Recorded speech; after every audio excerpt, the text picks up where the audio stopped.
Alright guys, I'm back to another Dokkan battle video. So we have the Limitless Sprint Dokkan campaign here, and there's a lot of stuff to talk about. Lots of units to cover, lots of new stuff that hasn't come to JP before. So first off, we'll just go ahead and talk about the 17-18 unit, and then the side banner unit, the most forgettable trio, and the most forgettable side banner unit of all time. So 17, 18, we'll discuss them later, and then the trio later too. The banner though, I would say no, don't summon. The banner is extremely bad in 17 and 18. The brand new premium unit is like not even top 5, I would say.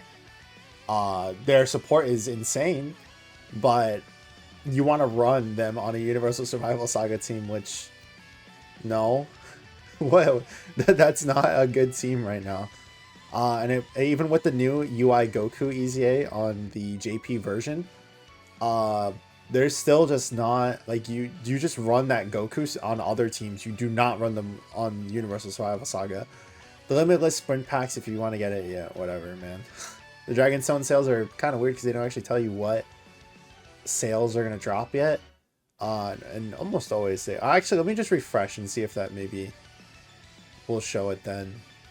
No, that's kind of weird. They don't tell you.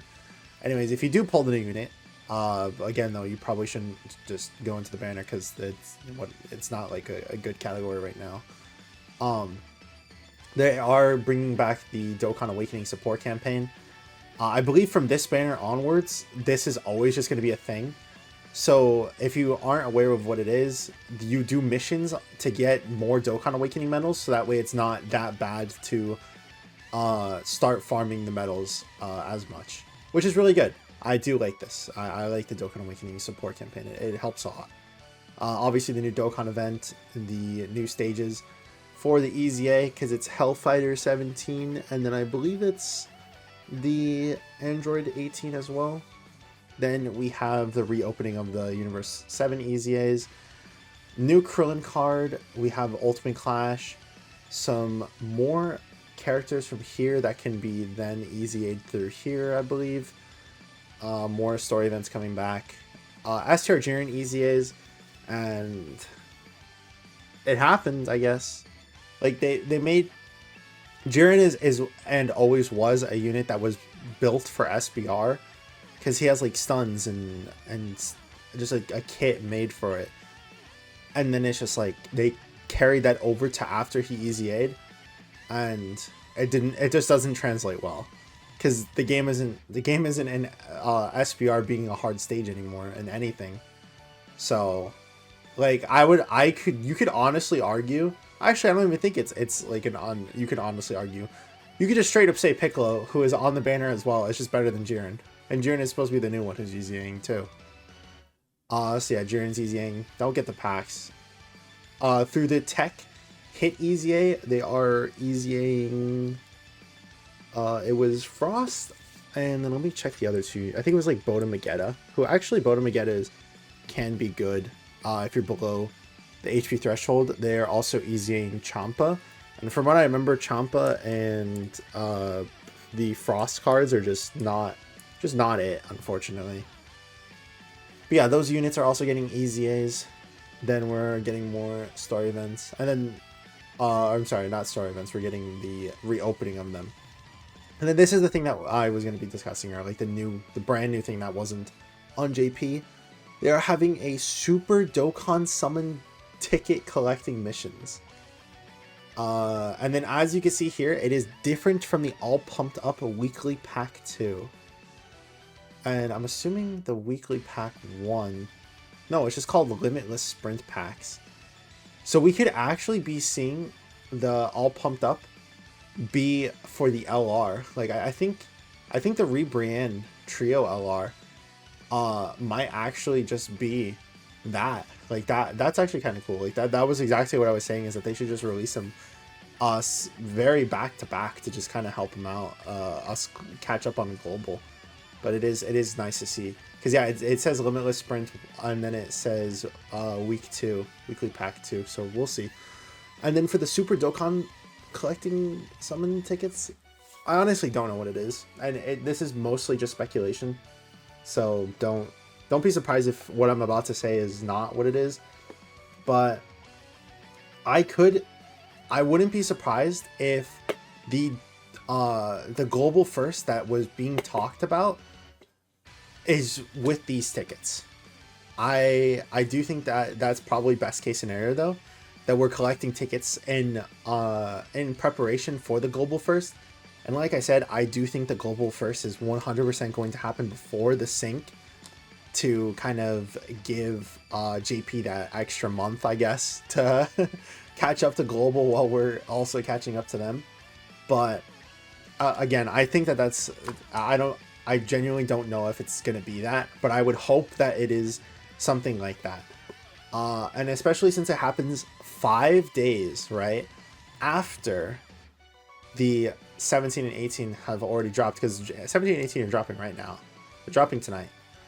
I would assume because it's not dropping for another like 6 days, that we're going to collect all of the Dokkan Fest tickets, and then we're going to use them for the next celebration, which could then just be like a global first, right? But again, that's all speculation. Let me know what you guys think. I could also see it being just like whatever the next Dokkan Fest is in general. Like it's just the tickets for them. Or it could be, it's not 100% for the rebrand trio because it's Dokkan tickets. And obviously they're not a Dokkan Fest. But then again, it doesn't specify like Super Dokkan Fest tickets. So I guess we'll see. Let me know what you guys think. Like I said, I really don't know. And the fact that it ends around the 20th makes me believe that we'll be able to use it on that. But who knows? But then, yeah, we go down. We could get the... I actually haven't seen that before. In search of greater power, God level intensive training with the keys. Isn't that the one where you have to like pay for it? I believe that's the one that you have to pay for it, and then you can just do it every single day, and then you get like dragon stones and stuff. It's funny that they're bringing that back. Do they talk about it anywhere else? They're going to be like dropping that? Yeah, because I remember that a lot. There was like I think it was like this event that they dropped, and people were really mad because you had to do it. You could do it every single day, and you could still miss some days, but you do it every single day, and I think it was you got like some pretty good equipment, and then JP players and global players were like, "Whoa, how could you do that?" And people were like, "Well, it's in the literal's home screen where it says that they're gonna make it where you can pay to have stuff given faster." So don't be surprised when they do stuff like that. But I don't know if that's what that is. I could just be completely wrong, and this is just like a thing you could do every single day and just get well, I don't know, because it has those keys. So I don't know. I'll just leave that up to speculation. And then we have the new stage of the Super Battle Road, which is pretty cool. Let me go ahead and switch over to my screen over here. There we go. We can look at all of the new units coming to the global side.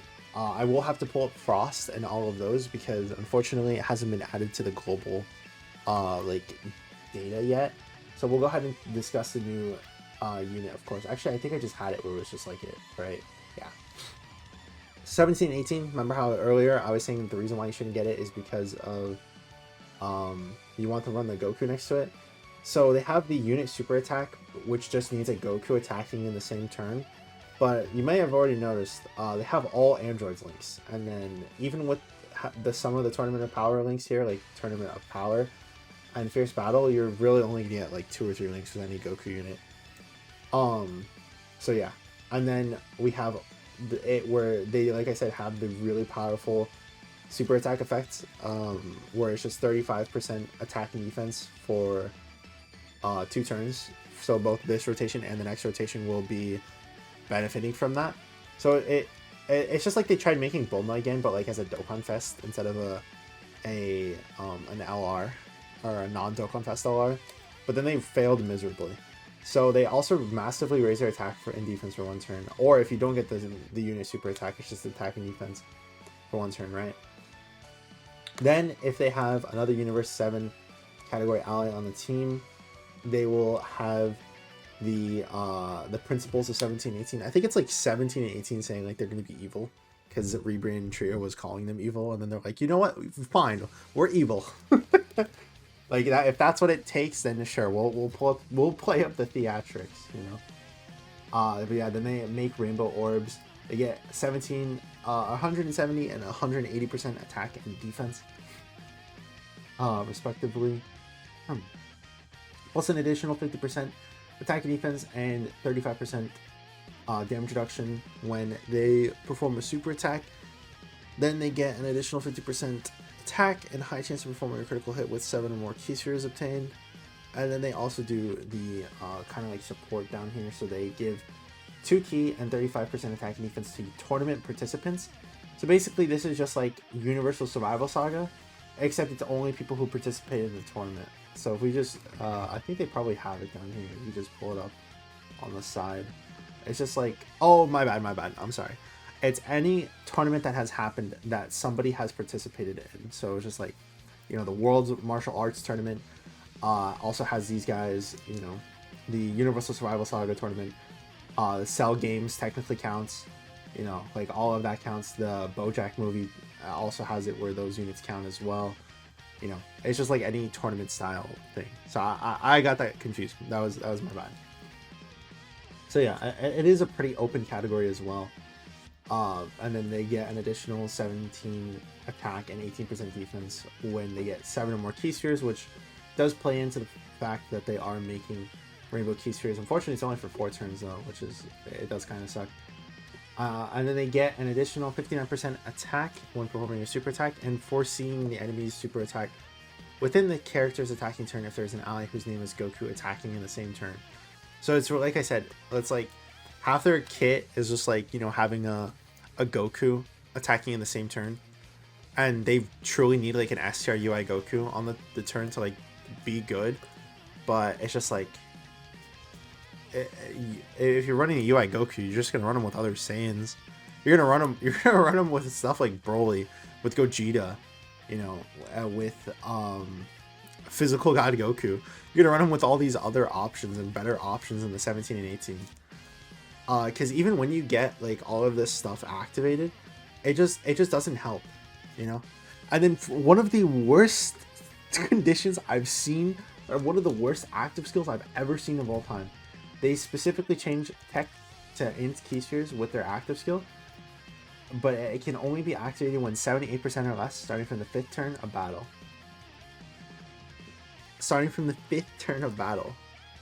I guess it's supposed to like sort of swap out with their entrance animation, but it's just so dumb, you know. It's just so dumb. And then it can be activated up to 8 times, but I guarantee you there's no shot you're using it all up to 8 times. There's just no way. I genuinely think it's impossible in every single fight you could take them in. But yeah, their damage reduction as well just doesn't really save them when it does need to save them, and they still, it's just the fault of Dokkan. It's just that they released a stage that has it where it's just like, the hardest events in the game right now do AoEs. So when you release characters like this who get one shot by AoEs because they get over half of their kit post super, then it's just like you don't want to summon for these guys. So that's why I'm telling you not to summon for them, and why I am not going to be summoning from them. And then these guys, they just suck. There's nothing much to it. They want to be run on a Power of Wishes or tournament participants team. And they're just not good. Yeah, we're not even gonna cover this. They just suck. Okay, Health Value 17. So he lowers attack and defense on his super attack. I believe this is a free to play card as well, by the way, because like I was talking about earlier, yeah, this is for the this was for the, it was from the like GT events that was getting updated that we were just talking about earlier. They get an additional 100% defense as a second or third attacker in the turn. I don't remember if I just talked about it and them having 150% attack and defense, but they have that. They could dodge supers. They get an additional chance of dodging supers for 3 turns from the start of battle, basically, or when they show up. Then they get an additional 20% attack defense with each attack evaded. And then they get an additional 100%. The main issue is just that, like, you want to obviously run them with the Super 17, but like join forces and target Goku with also just like androids, like this leader sucks. And then if you want to run them on what would be their best team, which is the Omega, they don't have GT bosses, so because GT bosses for whatever reason doesn't have just the regular Hellfighter 17, it has to be Super 17, which was a really, really stupid idea. And then here we have the Android 18 from the GT. They have the attack and defense raise for 1 turn, then they raise superclass allies attack by 35% for 1 turn. They get damage reduction by 18% and allies defense 30% as the first attacker in the turn. But you might have noticed they don't really have like like they're a solid free-to-play unit, but the problem is it's just like, you know, they get defense for being the first attacker in the turn, and then they get even more defense and damage reduction for being the first attacker in the turn. But the problem is that they just I keep starting over my words, sorry. There's just so much better options to put in slot 1 that it's just not worth it to run this unit in slot 1 compared to other options. And it's just not going to be benefiting the team too much when you're just taking so much damage. Because unfortunately, just 36% damage reduction just isn't enough. And that's just, it's just what it is. And then we have the Krillin over here, who he's another Dragon Ball Saga category support unit, but it's just like, it's just not it's just not it, you know. He could at least foresee enemies super attacks for 3 turns, and then has the medium chance of evading enemies attacks when his HP is 86% or less, which is good, because being able to foresee super attacks means that you can just put this guy out of the way.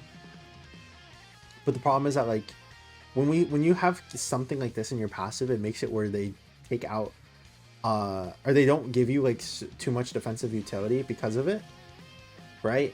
And because of that, like, if this was switched with something like, I don't know, 30-40% damage reduction, it would have just been better. But this is his defensive utility, and because of that, he has like 120% attack and defense, then he gets an additional 120, then he gets an additional 30% here, so he's all stats. So you either dodge the enemy's attacks, or you die, you know. So the foreseeing super attacks is really cool, but it won't save you in the long run. And then this is the Kid Goku. I believe this is the this is the one that we could upgrade the SSR to the TUR. I don't think the LR is even out on JP yet, so we unfortunately don't know how good he's going to be overall. But we do know that for one, he will not be a just standalone Goku card because he doesn't have pure Saiyans. And then the other thing was that he doesn't have, I think he didn't have something that made it where we know it's not a Krillin card as well, and I can't remember what it was. Let me go back and let me just look at the Krillin, because whichever category Krillin would have would be on there. I think it's probably the Bond and Master and Disciple, because both of them would have it because of that. So it would, I think it's going to be like a Goku and Chi-Chi card, or not Goku and Chi-Chi, a Goku and Bulma card again. But yeah, so far like we can't really know how he's going to be until after. But like having it where the Earthbred fighters is just attacking in the same turn makes it where it's just like it's not going to be that hard of a condition to get. He's also raising his attack infinitely here, and then greatly raising his defense for 1 turn. So if we can get something like just having it where it's raise his attack and then maybe massively raise defense for 1 turn, it could be pretty good. But as of right now, he's just kind of like a person you should collect, and then gets 2 of the TURs, so that way you can make him LR and then rainbow him once he does turn into an LR. But as of right now, I would say don't put like hidden potential into him to make him fully rainbow. Like just leave his stats until we know what he's going to do as an LR, because as of right now, this doesn't really give us much to work with. He's more of just like a what is it called? He's an investment. We have to see what an investment needs to do first, though. So then this is the Android 17 that we got from Universal Survival Saga Story event as well, to hopefully go with the 17 and 18. But again, kind of need Goku attacking in the same rotation, or else they don't get half the passive, basically. So, like this would be like a good unit to go with 17 and 18, and I do think they have like a good amount of link skills and all that, but I think the main problem is that there's just no slot 1 unit to put. And again, if you're gonna use UI Goku, you're just not gonna use this guy, you know. So yeah, it's just another person who I think the 18 does like the same exact thing. Yeah, the 18 does the same exact thing, except they get more defense too. But I think the 17. Let me just quickly go back and check. The 17 gets defense on their super, yeah, so it kind of like cancels out. So yeah, and then they also do the support, but again, neither of these units wants to go in slot 1, so 17, 18 still wouldn't have like a good unit either. And then we can go up and pull up the Frost and Budomageddon. Let me just pull that up real quick. Alright, let's just go ahead and hop over here. So yeah, like, yeah, again, it's just more units that are just cursed with getting defense after super. More defense after super, and then AoEs are the hardest things in the game right now. He does have this like a high chance of getting this and a medium chance of getting that. So I believe his attack stats gonna look like okay, but he doesn't have attack anywhere else in his passive. So it's just a straight up 400%, a straight up 600%, you know. I don't know if it's multiplicative too.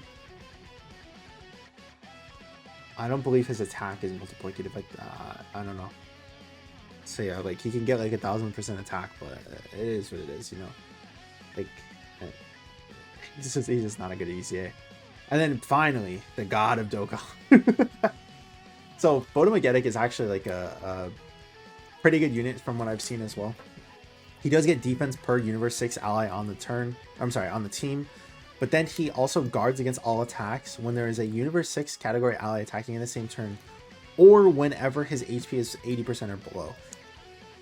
We just did a showcase earlier today, and we showed like how often like just getting one super can knock you below the 80%. And this guy just guards basically almost permanently, because you're almost always just going to be under 80% or below, right?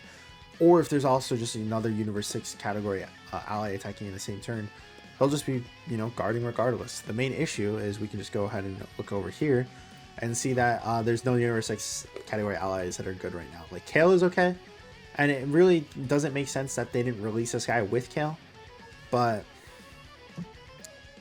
it's just like a category that's not going to get like buffs too much.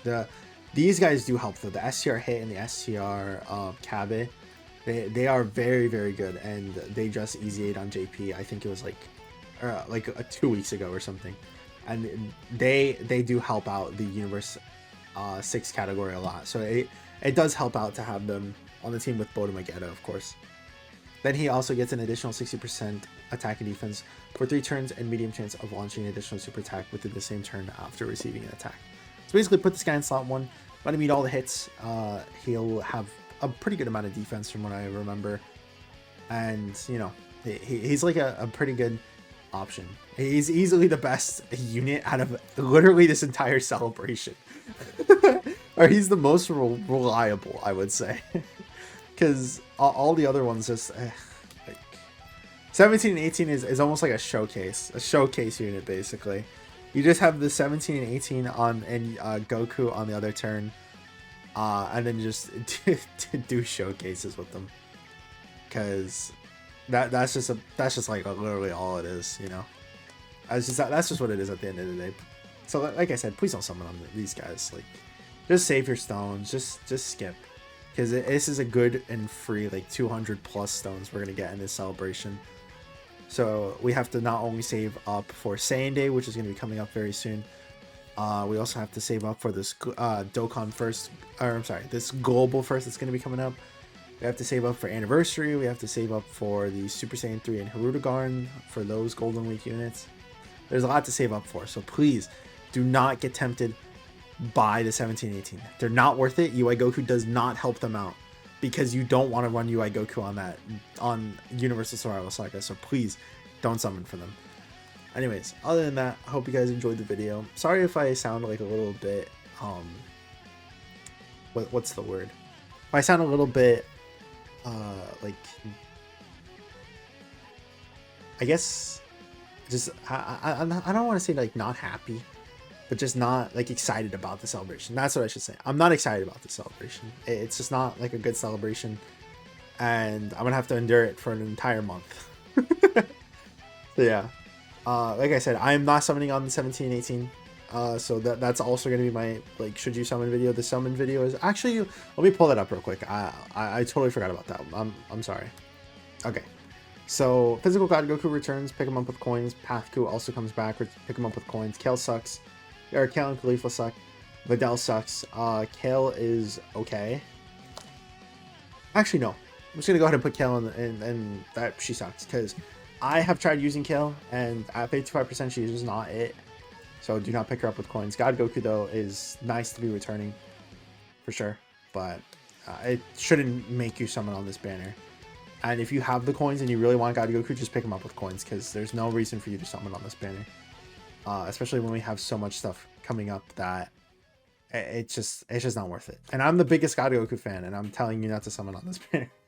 But anyways, other than that, for realsies, I hope you guys all have a great streak. Hope you guys all liked the video. Thank you as always, Celeste, Average, and Will for being members. Subscribe, leave a like, comment down below, all that good stuff, and I'll see you guys in the next one. Peace.